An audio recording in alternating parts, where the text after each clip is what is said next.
In the heart of the state-of-the-art, at the dawn of the next stage in entertainment, you found no proscenium.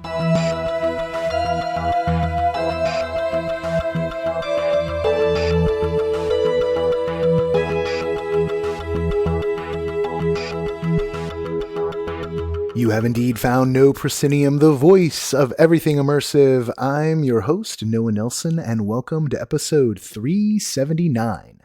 This week on the show, yet another doubleheader, only this time we're staying on the VR side of things with a check-in with ILMxLAB and then with the organizers of the XRLive Performance Festival. First, from ILMxLAB, we talk with director Jose Perez III and CG and lighting lead Ronman Ng about the PlayStation VR2 launch title Star Wars Tales from the Galaxy's Edge Enhanced Edition. This is what it says on the tin, an enhanced edition of the game we already love, and we get into just what is going on in the new edition, what the PSVR2's haptics are opening up for designers, and the state of VR on this eve of the launch of the highly anticipated peripheral for the wildly successful PlayStation 5. Then, Braden, Roy, and Brian Tull of the Ferrymen Collective are here to talk about something at the other end of the VR spectrum, the XRLive Performance Exhibition now underway, which is putting the spotlight on one of VR's all-too-secret joys, live interactive theatrical performances staged inside virtual worlds. The exhibition has a whole bunch of them, and they're going to break down just what's in it, and we're going to get into sort of the origin story of the exhibition and the XRLive community. Meanwhile, on the site this week, you'll find the review rundown with 7 reviews, a standalone review of the installation art piece Now Is Where We Are, The Stars, and more updates to this month's call sheet, our ongoing roundup of professional opportunities in the immersive fields. To add an opportunity, please email us at callsheet@noproscenium.com. Please include a link to the opportunity on your site or a job site when possible. Link in the show notes for all of that. And now, an update on the Patreon campaign. Let's start with our latest backers, Nick Rowland, Lindsay Mathis, and Molly Coyne. Thank you all for keeping us going. We're up to 405 patrons now, a new record. Yet right now we need to get another $270 worth of new pledges or sponsorship by March 15th, or we're putting the newsletter behind the Patreon paywall. As little as $2 a month at patreon.com/noproscenium guarantees your access to the newsletter no matter what, and it helps push back the lowering of the dreaded paywall for all. If you're already a backer, drop a review on iTunes or your podcatcher of choice. You'd be surprised how much that matters. And share the articles you find useful on your social media platform of choice. The call sheet, always a good option there. It really does help. It is ridiculous how much sharing helps. But I see the numbers. Every single one of you who shares makes a huge difference. You really, really do. We are always No Proscenium on social media, except on Insta, where we are No_Proscenium. As always, big thanks to our sustaining backers, Samuel Mustry, Chris Woolman, Samantha Davidson, Eric Shamlin, Elaine, Daryl, Jay Bushman, Jerome Joseph Gentes, Tom Leonetti McGuire, Wynn Thorne, Ryan, David Bassick, Richard Ayers, Lonnie Hanson, the Ministry of Peculiarities, and Jan Budman. Thank you all. You keep me housed. We're also on the lookout for community partners who are up for working out special deals for our Patreon backers. Hit me up at noah@noproscenium.com for details. And now, without further ado, this week's episode.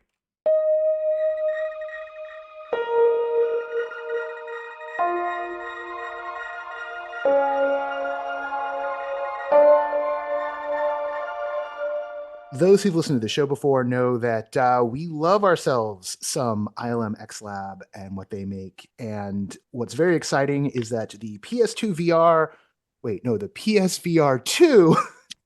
the PS5's PSVR2, woo, that adds up to 7 PSs, is coming out, and one of the launch titles is going to be Star Wars Tales from the Galaxy's Edge Enhanced Edition. Joining us today are Jose Perez III, the director of the game. Hello, Jose. Hello, nice to be here. and Ronman Ng, who's also part of the team. Hey there, Noah. Hey, so for those few listeners who maybe were just ignoring until the PlayStation version of this came out, and somehow like closed their eyes and ears and refused to listen to us talk about it before now, could one of you guys tell us just what is Star Wars Tales from the Galaxy's Edge Sure. Enhanced Edition? Sure. So Star Wars Tales from a Galaxy's Edge Enhanced Edition is a virtual reality experience on PlayStation VR2 that expands the story of Galaxy's Edge in the Star Wars universe. And so what we've done is we have this really fantastic story of a droid repair person who is going up against great forces of evil and gets wrapped up in kind of a found family along the way. So it's a really fun virtual reality experience where you get to have blaster bolts and lightsabers and meet Yoda and hang out with all kinds of fun characters from the theme parks and iconic characters from the films. This one's coming out, as we mentioned, and I'm going to say one more time, for the PlayStation Virtual Reality PSVR2, which is Sony's new piece of kit. What's changed from the previous versions, which have been out before? You want to talk about that, Raman? Oh, sure. Yeah, I think, the Enhanced Edition really talks about how we've taken advantage of what the PS5 what visual fidelity the PS5 can deliver on this VR2 headset. And so we've looked into revisiting environments, techniques for lighting like dynamic lighting, atmospherics, visual effects, even the sound mixing. Like we basically looked at the potential for this new hardware and just tried to max out our dreams of what we wanted to do in the first place. So I think it was really a collaborative effort of like brainstorming, like what are the things that will give us the greatest bang for our buck in terms of what this hardware can do for us. How intense is that process of taking a game you've built for one platform and then having basically a remaster just a couple of years later? Like, we see a lot of remastering happen in the games industry. Sometimes it can be total reimaginings, like what just came out with Dead Space. Other times it's just like let's crank up to more Ks with like The Last of Us. But this is a relatively fast turnaround from sort of almost one generation of hardware, it feels like, to another. Or is that pushing it too far? Is it not that big of a leap? It's big. It was a big undertaking. Okay. For sure. It wasn't like, cool, we're done. But I think the beauty of the way that we create our assets and stuff here at ILMxLAB and Industrial Light and Magic is we actually make the assets really high res first. And then we kind of, bring them down to make sure that they're performant and run properly on, these different pieces of hardware. So there was a lot of high res assets that already existed that they could take and then, go from there. So that gave us a pretty good jumpstart. And we are the team that made it. It's not like we handed it off and had a bunch of other people, do all that. It was really a very internal project to get this done. So that, I think, is why people like Ronman and then were able to go through and do that turnaround, is because they knew the project inside and out. They'd been working on it for a couple of years at that point. And so it was really a passion of like, hey, that thing that looked so awesome, but we couldn't do it because we had to get it performant before, we can take it to where it was. And actually we can take it plus. And then Ronman literally was like, and what if we like turned on all the lights? Now shadows are working. And when Cecil's light comes through into the cantina, you can see he's self-shadowed and you can see him walk through that dust. And it's gorgeous. It's so beautiful. Every time a blaster bolt shoots down like a first order hallway, it goes and lights up. Stuff like that is like where you start to realize how much more immersive this is. And so to make it a short answer, because that was a really long answer, it's really difficult, but we have the team that made the first one, and it was them going in and turning stuff on and putting in some extra work on things that they already wanted to make. Yeah, like Jose said, it really was the work is really imagination work, right? It's like what we wanted to do in the first place. And in many respects, looking at the potential that this had in terms of device, we I think because Batu is a planet that we haven't all seen before, and coming off of the parks with Galaxy's Edge, it allowed us to sort of build out that extension of the world. And I think the complexity of the vistas was something that we're really proud of, because we really wanted to see how we could open up people's imagination by being in a VR space. How does it qualitatively feel compared to for you guys to be in the new version compared to what had come before? Jose, you were just talking about a blaster bolt coming down a first order hallway and it lighting up. Like on the one hand, that's, someone could dismiss it. Oh, that's an interesting detail. Mhm. But I know from being in, immersive spaces that the more little details are Yeah. there, sort of the more you kind of ground into it. What's it been Yeah, like for you guys? I mean, yeah, I think the more real you can make it when you're in there, the more interesting it is, and that's about paying attention to all of these little details. And so it might not sound like a lot to hear that there's a light on that blaster bolt when you see it go down the hallway, and every stormtrooper gets a little reflection as it goes by, and it misses you. And instead of just hearing something hit, you see it, you see the light zip by you, and you see a flash hit over there.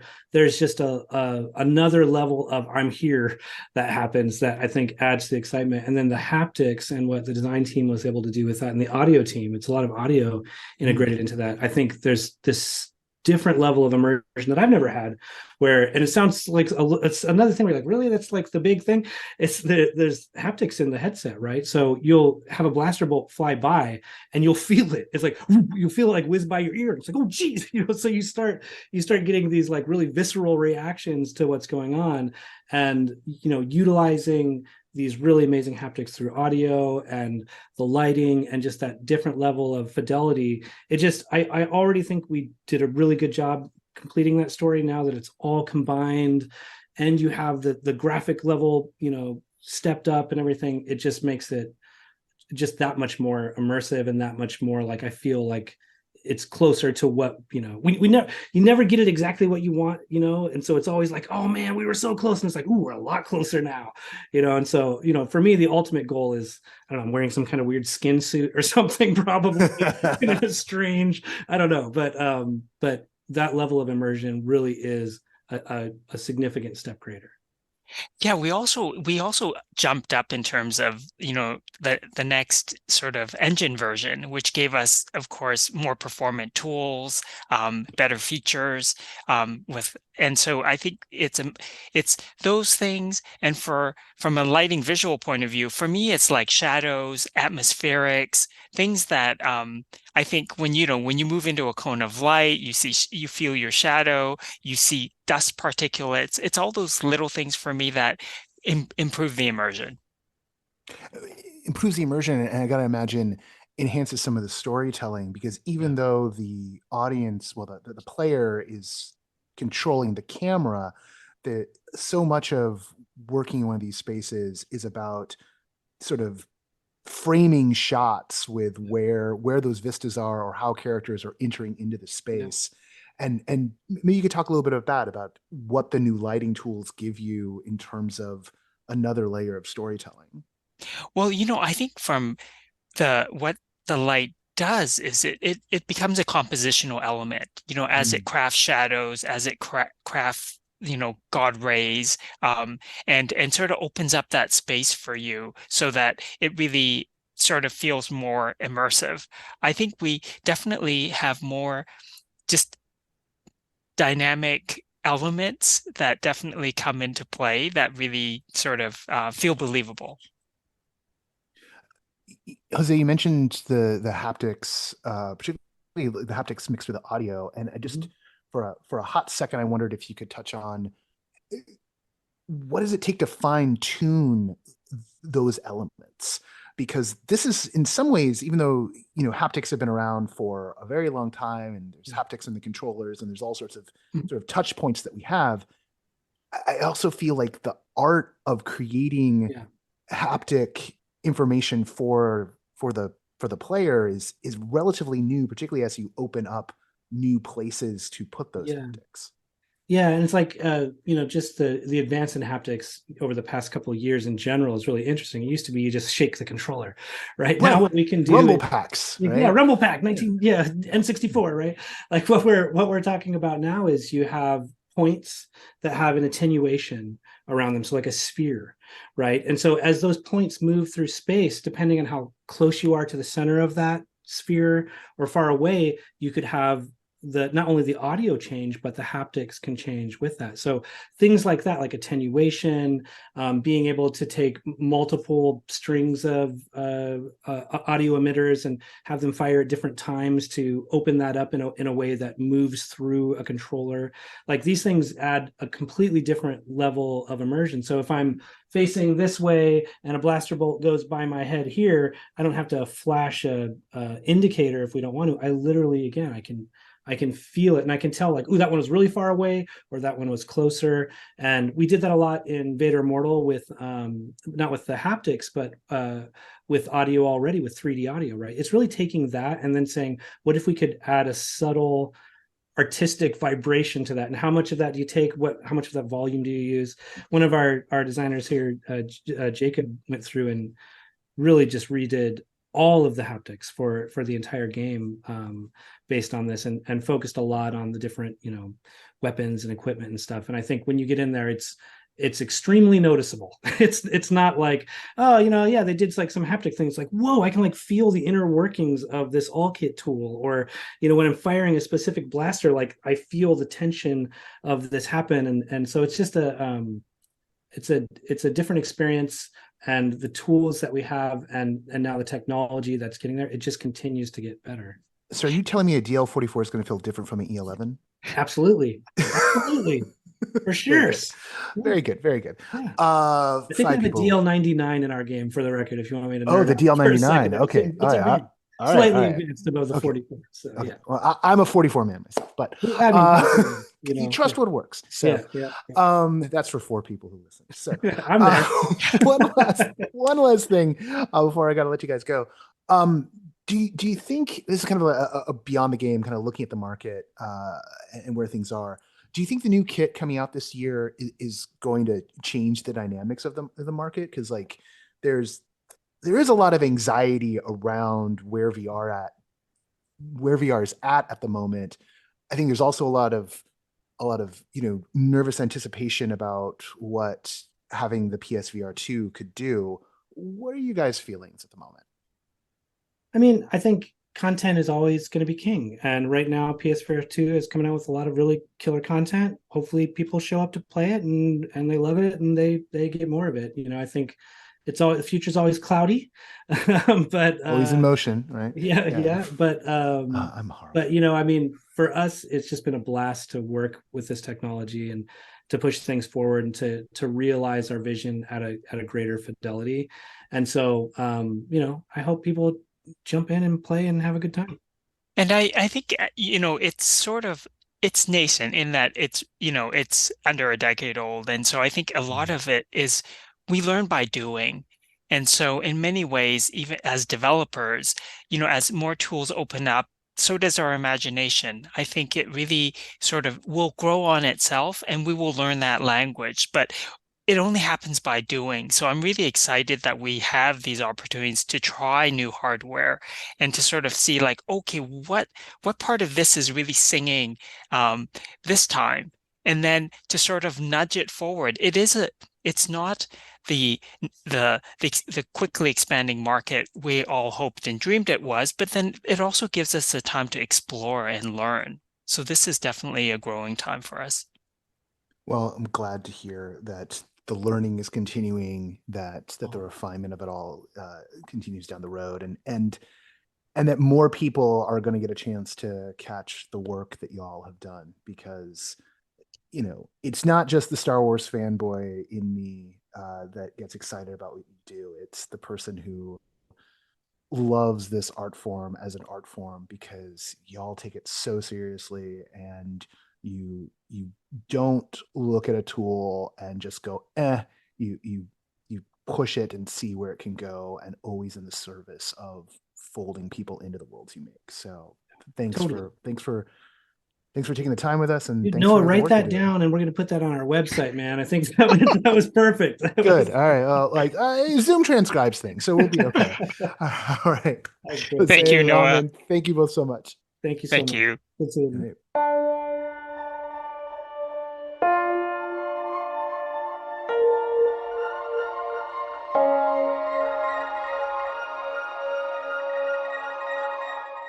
Something interesting popped up in the inbox a couple of weeks ago. And that was an email from the XRLive community.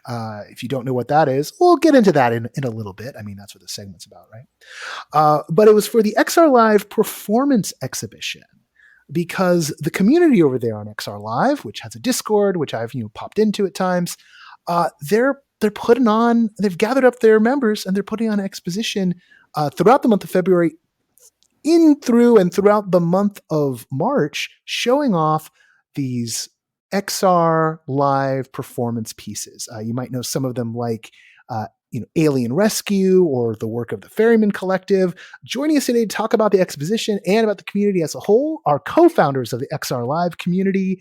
That would be Braden Roy. Hello, Braden. Hello. Hey. And Brian Tull. Hey. And that went better than if I had actually tried to write it. So, guys, Braden, you're executive producer on the exhibition. So I wonder if, in a nutshell, you could tell us what this XRLive performance exhibition is. It's really a group of people who have been making these various experiences over the years, have all had a variety of exposure and have had varying levels of degrees of success in getting the message across that this content exists, that it's accessible. But the hope with this is by bringing all of these disparate creators and productions together under one roof, under one 2-month-long event, that we can reach a sort of critical mass and kind of help raise the tide for all ships and let the larger community know, hey, we exist.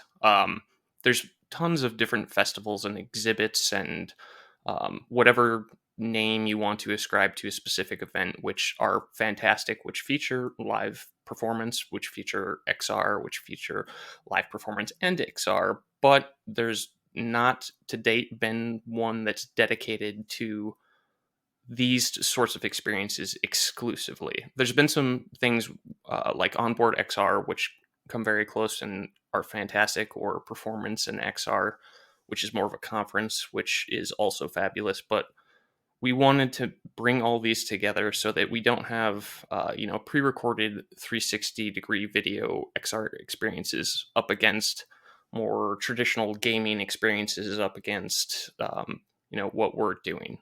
And by bringing them all together, that's the hope. Exposure, understanding, mind share, and really just planting the flag and saying, we're here to stay. Come check us out. So who would you say the intended audience for this is? Because, the film festival audience, that's film festival goers, that's folks who, put a lot of time and resources into seeking this kind of workout. Something like Performance XR, that's clearly, aimed at folks who are making. Who's your sort of ideal attendee? And this is going on for quite a number of weeks. So I'm actually curious, for starters, like how many slots across all the different experiences, and we'll get into what experiences are available. But how wide of a net are you casting here? Honestly, fairly broad. The main thing is that from our estimates, we're reaching approximately 0.001% of the approximately 70 million people who are actively using and actively have access to MR, VR, XR equipment in order to attend this stuff. So the hope is that we are casting a net that's possibly irresponsibly broad, just with the hope on bringing in people who weren't aware. So that's, people in the immersive. I love the term irresponsibly broad. Like what have you done? What have you done for you? That's what I wake up every morning thinking to myself. But no, people from all of these different disparate communities, which have overlaps, but perhaps there's different individuals within them which just simply weren't aware that this was something that both existed and was something that was accessible to them at home, regardless of, location. So to go back to part of that question, about how many tickets across all the experiences are going to be made available to folks? Even like a ballpark number. I would say probably couple hundred at least, and there's going to be each of the experiences for the most part will be adding additional showings as tickets sell and as additional experiences which are not yet announced are added, so that will continue to increase as the weeks go by. But yeah, I would say ballpark number 200-ish right now. So not like, voluminous, but maybe a bit bigger than what's been available so far. And sort of what communities, I took the irresponsible end of being that you might be like running around to a few different communities that, you haven't been reaching out to so far. Right. I mean, mainly you have all of these different people who have access to this hardware who maybe only have it for, they got it for Beat Saber, or maybe they require it for work for the various companies that are using XR devices for enterprise uses, or maybe their kid has Oculus Quest 2 that they picked up for Christmas or something, and it turns out that they're actually an avid fan of immersive theater or what have you. And the hope is to bring them into the fold, to bring people who are not already within our circle, because like I said before, we're reaching just a fraction of a fraction of a fraction of the people who have ready access to this sort of thing that just simply aren't aware of it. Now, hopefully that doesn't bring in, the hordes of 12-year-olds that are currently lurking in the corners of VR chat waiting to test out their latest slew of swear words and slurs, but they don't have we'll Echo see. VR to play in anymore. What else are you supposed to guess. do? Right? Like, a headset's Gotta go better somewhere. than a babysitter. You just you buy a headset once, and you stick the kid in it, put him in a corner. No, I doesn't think seem to be what's happening at the time. Move for it, Brian. I think one of the important things about this exhibition is that it just shows that you can't put the theater medium into a box. Because I think what we're doing with VR theater and with just VR live performance, it even extends outside of what you would see in the traditional theater world. Because I think everything could, well, not everything, but many, many things could benefit from a theatrical aspect. Things like education, being able to bring people into a frame of reference or bring people to understand an issue. Like, well, we'll get into the shows, but like, I think you should have stayed home. That's more of an educational type of project where they're trying to create empathy and to create an understanding of a certain situation. And more experimental or more musical based type of things like what we have with Discordance, where it's more of a sort of ballet type of experience, and even the things like uh, concerts, that sort of thing. Um, Bringing live performance and theatricality into VR is something that expands far outside the reaches of what is considered traditional theater. In a little bit, I want to get into the origin story of the community that you've built and sort of how you got to this point and getting everyone on board to do this. But let's stay on the exhibition for a moment. What are some of the experiences, or what are all the experiences that you have out there? You might even start off with, what the Ferrymen collective, of which you are both, leaders of, key members of, what they've got going on. Sure. So for the Ferrymen collective specifically, we have Gumball Dreams, which is a very intimate experience where you as an audience member are brought in as as yourself, being essentially transported to this world to have these conversations with this ancient alien who is progressing to the next state of existence and wanted to share that moment with a select few, which is, it's very intimate, very psychedelic, covering topics like love, life, death, and all of the deeper things that we think about. Then we have the Severance Theory, Welcome to Respite, which is similarly a very intimate piece where you are a person named Alex, who is the head of a personality system, who has dissociative identity disorder, and you are remembering a memory from your childhood when you first started exhibiting symptoms, returning home from your aunt's house and kind of realizing that something's wrong for the first time, or your parents are alongside you realizing that something's wrong. And the aim of that piece is to make sure that people kind of understand the experience that people with that disorder go through. And that's adapted from Coact Productions' IRL experience, which took place in 2019. Then we have Murder Ballads, The Calamity at Widow's Rock, which is our first try at bringing a dark ride into the medium with live performances where the audience are passengers essentially taking a tour of this cursed mining town, Widow's Rock, where a calamity of sorts happened, which caused all of the inhabitants to lose their inhibitions and kind of go wild and go off on each other for any number of reasons. And that's made up of a series of vignettes of sorts, some of which are more passive, some of which are highly interactive, which over time we will swap out different vignettes, probably not during the exhibition itself, but that's the plan going forward.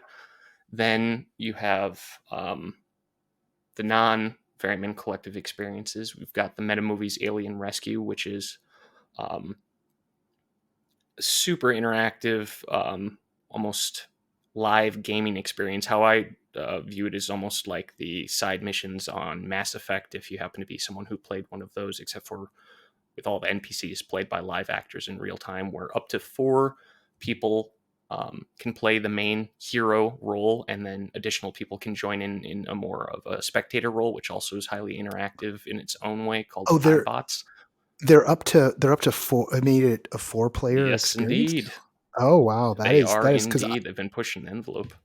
yeah, because like when I played it, it was a solo hero, and then you had iBots. But 4 and 4 makes a lot of sense. Like even with a limited number of NPC actors, you could mod that thing. It also has a feel, and probably with players even more so now, of like a really great tabletop game module that's been translated into a fully functioning VR dungeon crawl. So good on them for expanding the number of players at a time.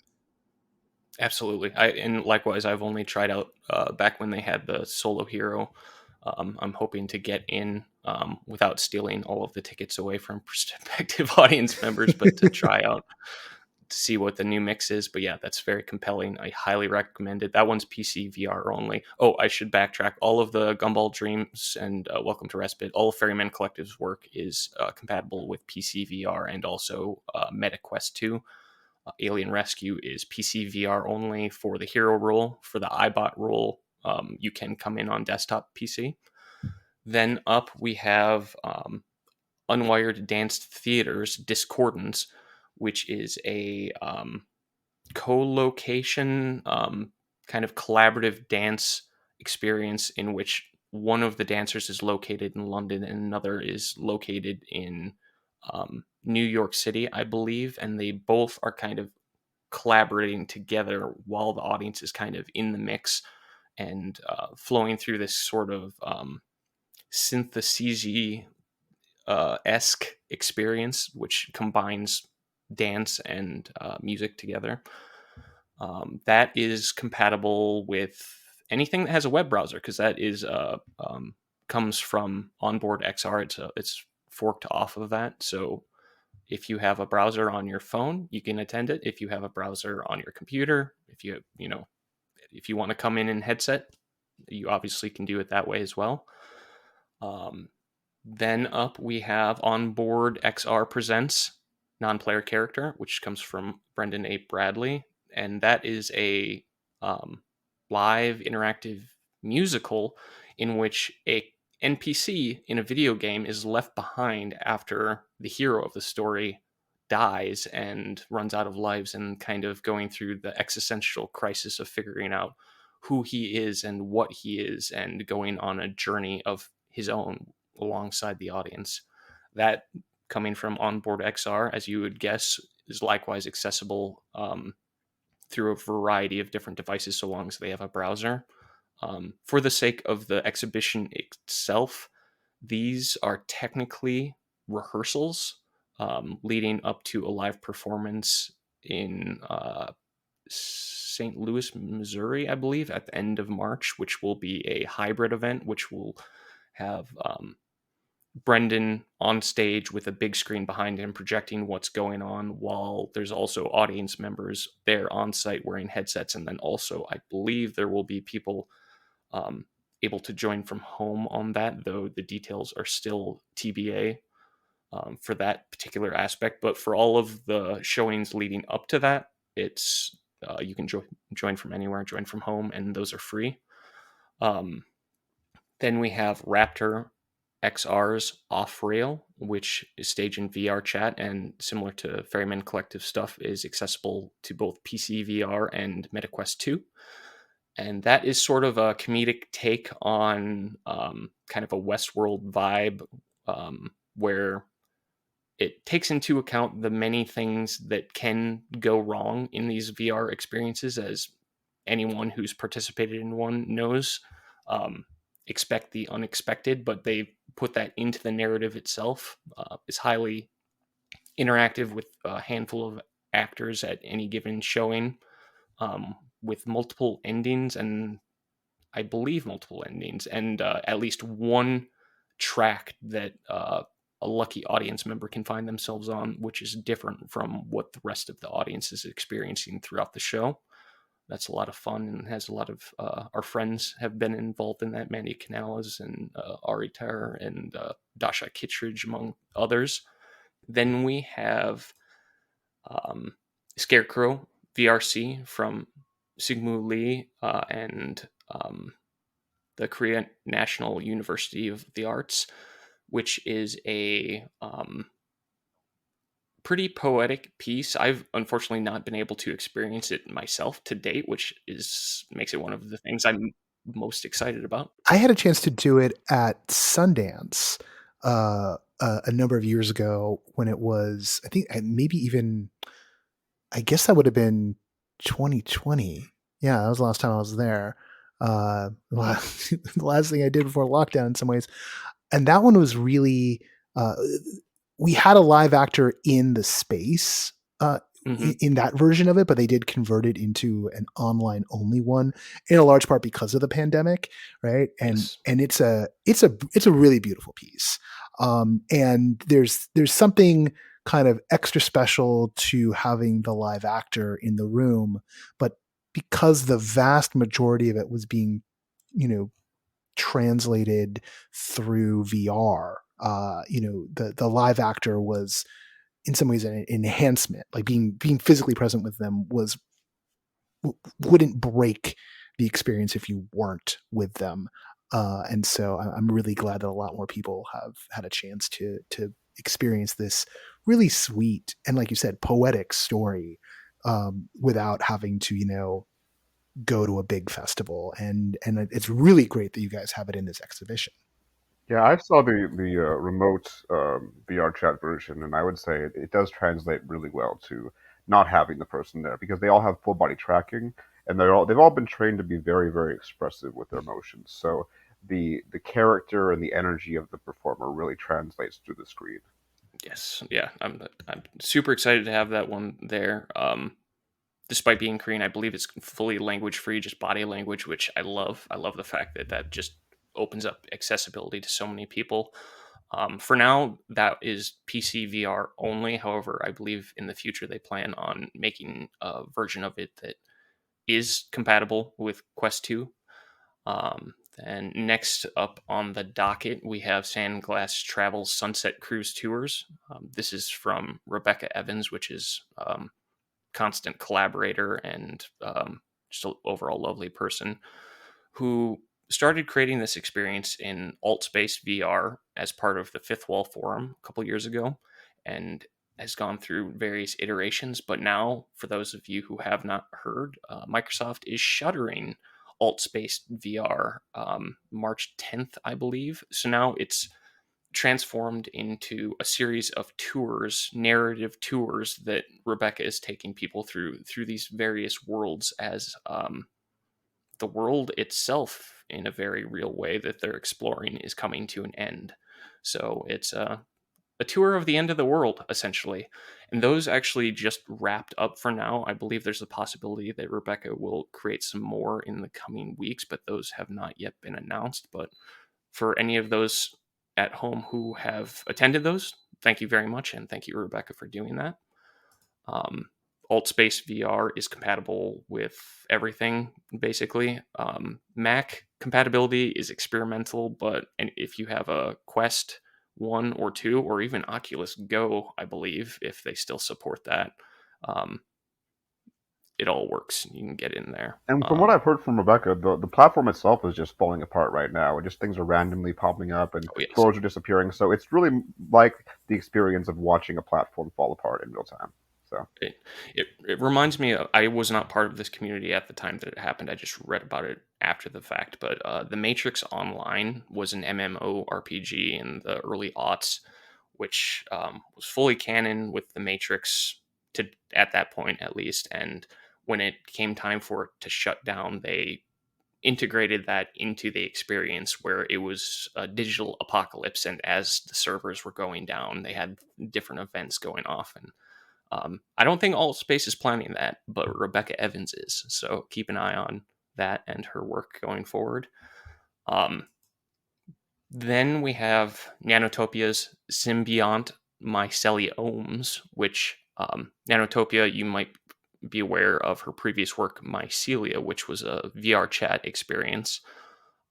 This is not. This is a location-based experience hosted at the Art Gallery of Greater Victoria in British Columbia, which will have her performing in the space itself, along with mixed reality components throughout the environment. And that exhibit will actually continue until October, I believe, but not necessarily always with the live performance component.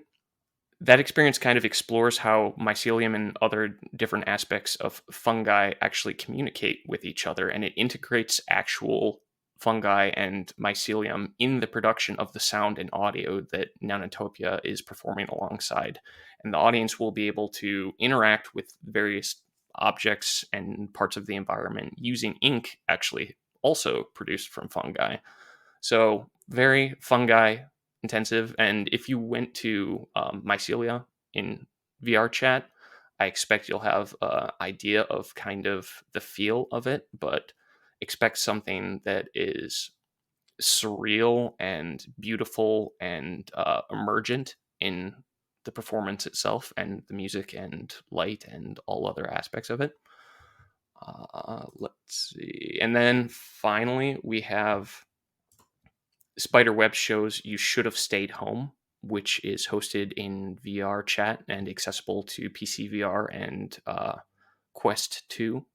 And this is the one that Brian alluded to earlier, which kind of has it's an autobiographical retelling of what happened in Toronto at the 2010 G20 Summit protest, where a huge portion of the people there were technically lawfully imprisoned, but ended up with a 15 million class action lawsuit in it being unlawful, where they were essentially kept in cages for weeks upon weeks in conditions that don't seem like something that would ever happen in the first world, much less in this century. It's a pretty powerful piece where Tommy is just kind of walking you through these various sets, walking you through the day that started off calm with him just going out for ice cream, and there happening to be these protests occurring during the G20 summit, and it quickly escalating to become a very hellish experience. I went to twice and enjoyed it immensely. I thought it was very informative and shed light on something that I was not previously aware of, at least not to that depth. Highly recommend it. And then aside from that, it's TBA. I'm currently in talks with a handful of different creators who have additional experiences who are interested in participating, but at this time can't commit officially, but expect this to expand as the weeks go by. And yeah, that's So, the current roster. So on the note of like talking to folks and getting them on board, how has this come together? How much of this is now? Well, I guess let's start with like what the XRLive community is, because I'm wondering how much of this is an outgrowth of that, and how much of this is also maybe expanding that community at the same time. Brian, do you want to talk about the early Sure. foundation of where the community came about? Sure. Well, I would say that not only this exhibition, but everything we do is sort of an outpouring of XRLive. Um, the reason that Ferrymen exists is Braden and I came from the Underpresents community, which was a live theatrical performance app. Very hard to explain quickly, but a very interesting immersive theatrical experience that we both enjoyed in late 2019 and 2020. And through that, we started to communicate. We are both moderators, administrators of the community, and so that we found a mutual interest, not just in that experience, but in the prospect of theater in VR as a whole. I come out of the haunt community. I've been a fan of haunts since I was very young, and I've been into VR for the entirety of this new wave of VR. I started writing for Horror Buzz in 2015, which you may know is a website that covers all sorts of things horror and immersive related. So when I saw the Underpresents coming out, that was an amazing surprise for me because I saw all of the immersive performers that I knew from that industry in that experience. And so through that, Braden and I got together and we said, why don't we create a conduit of exploring this new medium and promoting this new medium?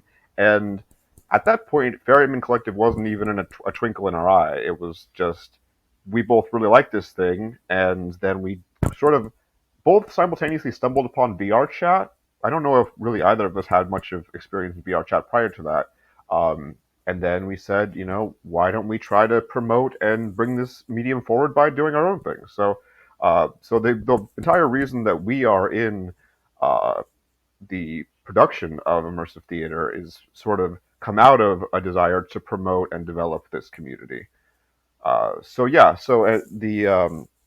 community came first, and we've always tried to promote the broadest possible perspective of this community. Our internal newsletter that we send out that is ostensibly to promote our own shows and to tell you about what we're doing.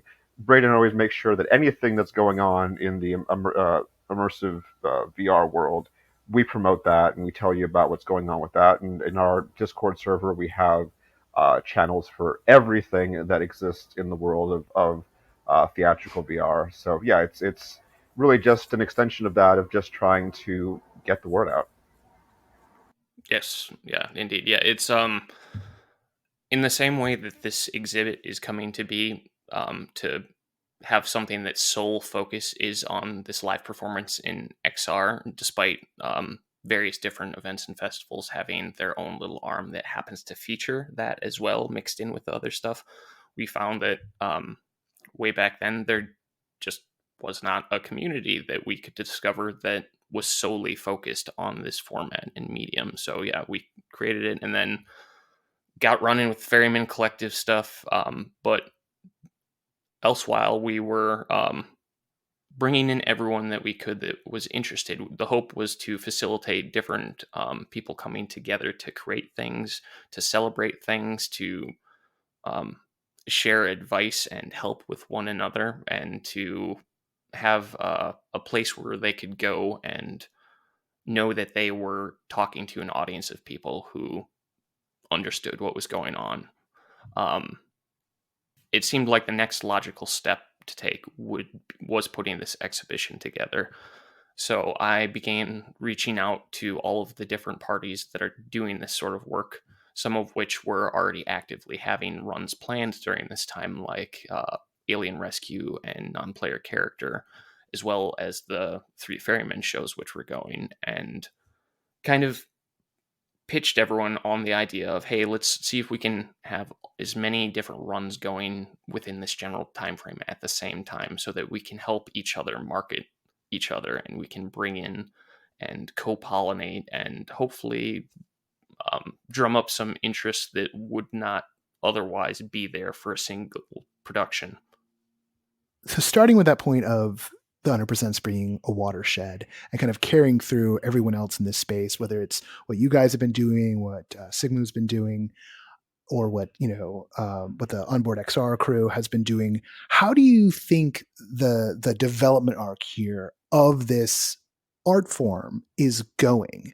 How far do you think you are from where you started, and do you sort of see do you have a sense of what the distant mountains off far at the edge of the horizon are, or do you feel like you're sort of in it so much you kind of maybe don't know what's going to happen next because you're just nose to the grindstone?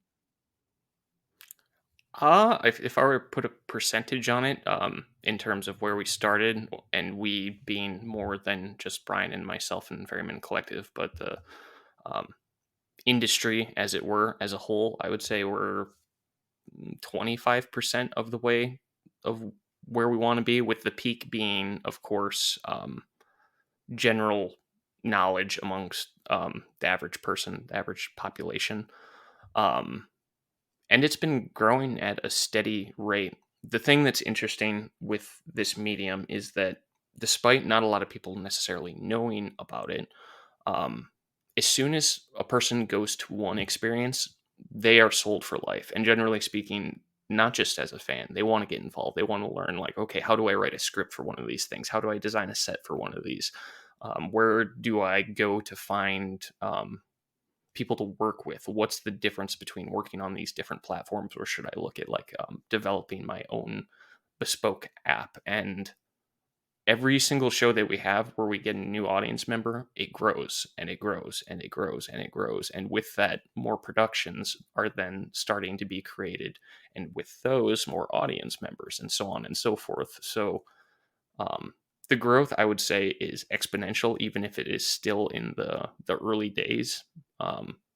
I see it going nowhere but up, so long as no one throws in the towel.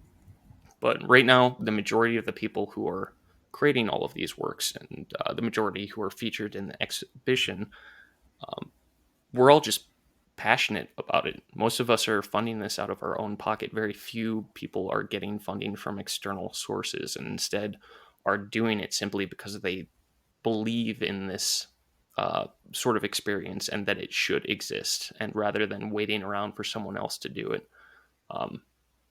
putting tire to road, I guess, and hitting the gas pedal all the way.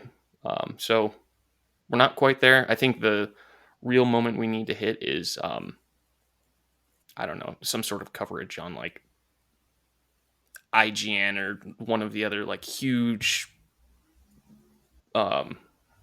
publications that has millions of hits daily that kind of props it up. But until then, it's just exponential growth through word of mouth, through people going to a show for the first time and then telling all of their friends and starting building their own things and so on. But my outlook for the future is bright as far as I'm concerned, and as far as everything I've seen. Yeah, I think in terms of an art form, we are in the incredibly nascent stages. I think at one point there was an interview with Deirdre where she uh, equated the Underpresents as sort of the Citizen Kane of VR theater. And I would say it's more like the Great Train Robbery. Like, we are nowhere in the ballpark of having explored this medium creatively. I mean, you can look at the financials and sort of where we are in terms of finding an audience. I'd say we're still quite early on in that as well.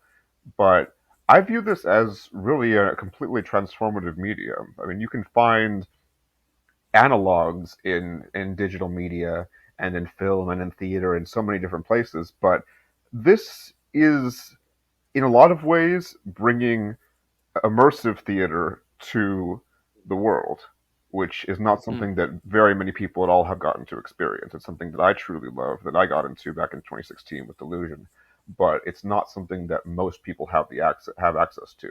And I think it has the ability to be so much more than that as well, because you don't have to invest hundreds of thousands of dollars and find a venue and go through all of these hoops. So I think that opens it up to so many different creators and so many more voices and so many different ways of exploring this. Like, very, very few people have the means to create a dark ride. A dark ride is a very expensive proposition that, you know, you have to find the space and you have to come up with the engineering, and it's something that only you can only do if you're Universal Studios or Disney. But we're able to do it in VR with hardly any money. So there's just such a massive amount of unexplored potential, and I think that's why it's so exciting to be in this medium. It really is the dawn of a completely new form of entertainment and art, the same way that TV and film were.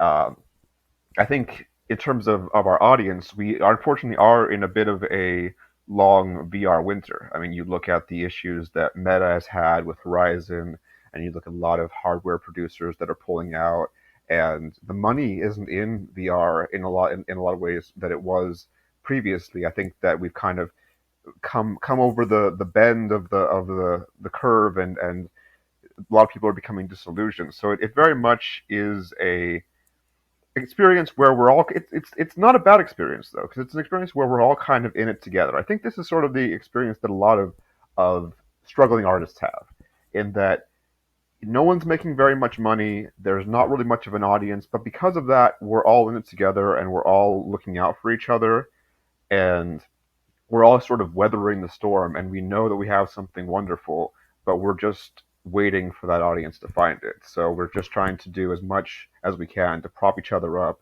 so we can all find success in the future.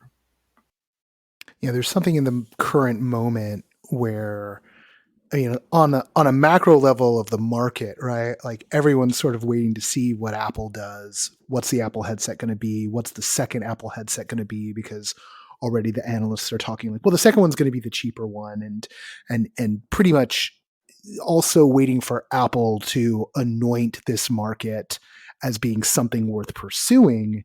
And you've had Meta throw billions of dollars into it, but haven't come up with the fast consumer adoption, which, you know, always feels to me like the expectations have always been unrealistic.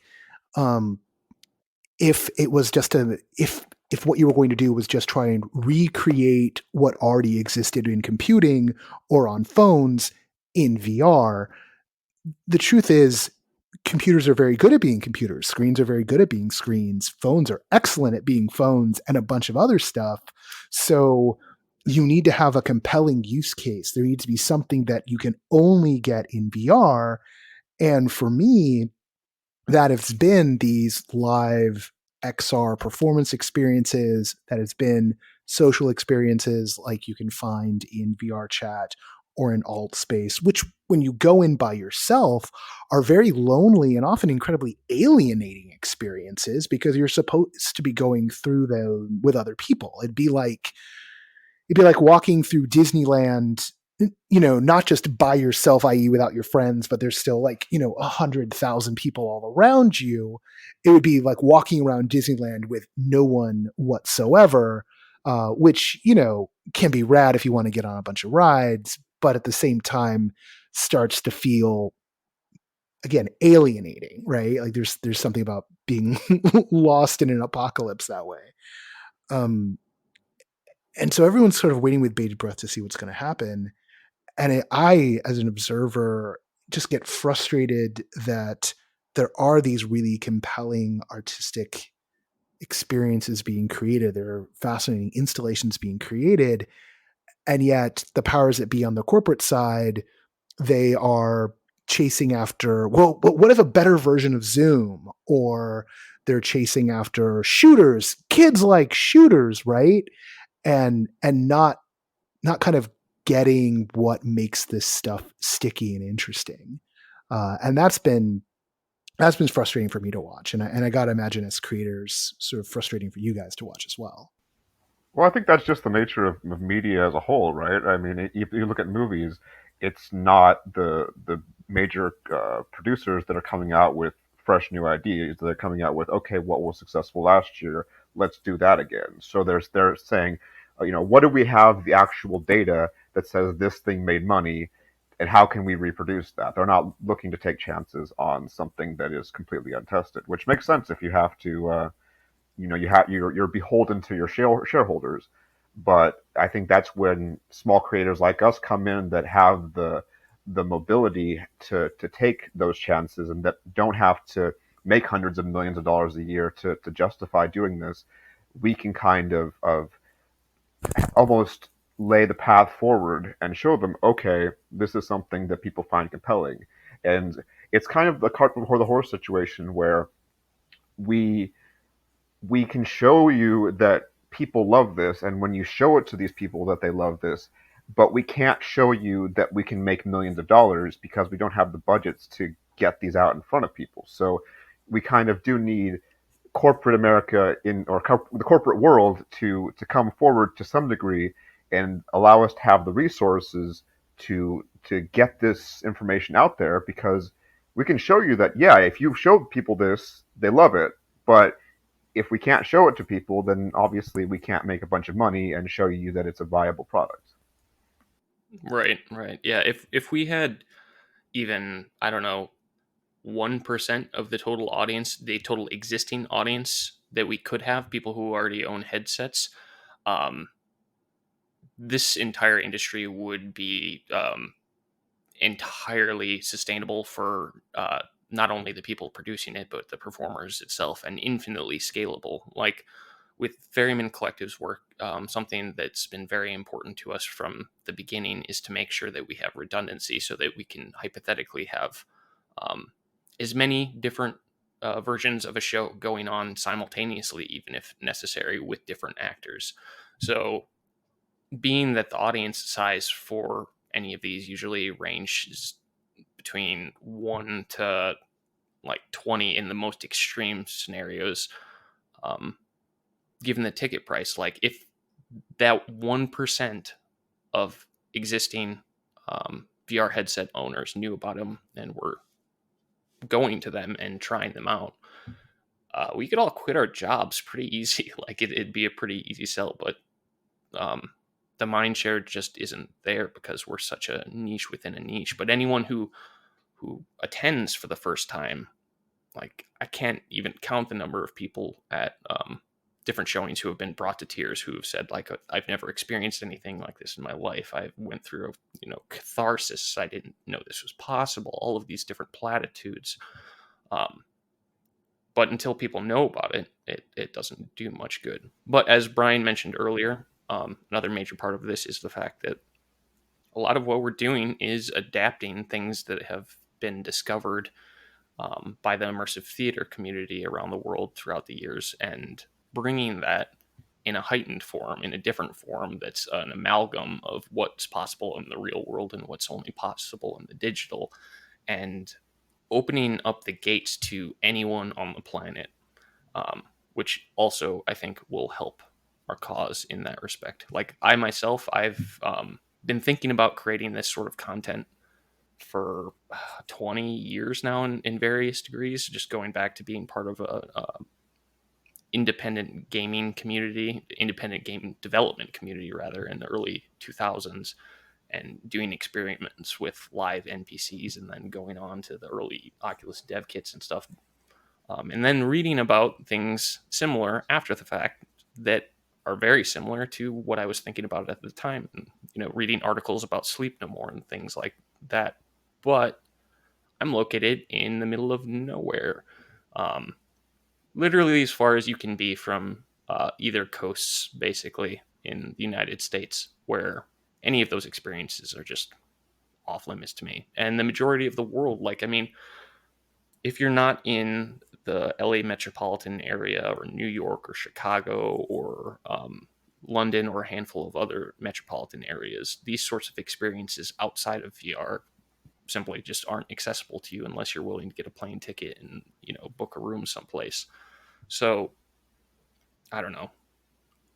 There's just so much potential on all fronts that it's something that I can't not be enthusiastic about, and something that I can't not stay involved with and continue to push regardless of all else. Well, hopefully what you guys are doing with this exhibition is going to, you know, coalesce some of that attention, get more people aware of it who wouldn't otherwise be, and maybe even show to some of the platform holders that by putting a spotlight and by gathering this material up outside of the traditional festival circuit, that there's something there, and that maybe some, you know, event structures can be baked into some of these platforms, which I know is also something that you guys are often like hitting up hard against. For those who want to become part of the XRLive community or who want to check out the exhibition, where should they go? Right now, your best bet is going to XRLive.org, which has information about the experience itself, all of the individual experiences, links to their ticketing pages, and calendars for each, as well as an aggregate calendar, and then links to our Discord, which is the primary place where our community lives, as well as the various social media accounts associated with it. All right. Braden Roy, Brian Tull, thank you both for coming on the show this week, and looking forward to checking out some of the work and seeing what else gets announced as the exhibition continues. Thanks, Noah. Thank you so much, Noah.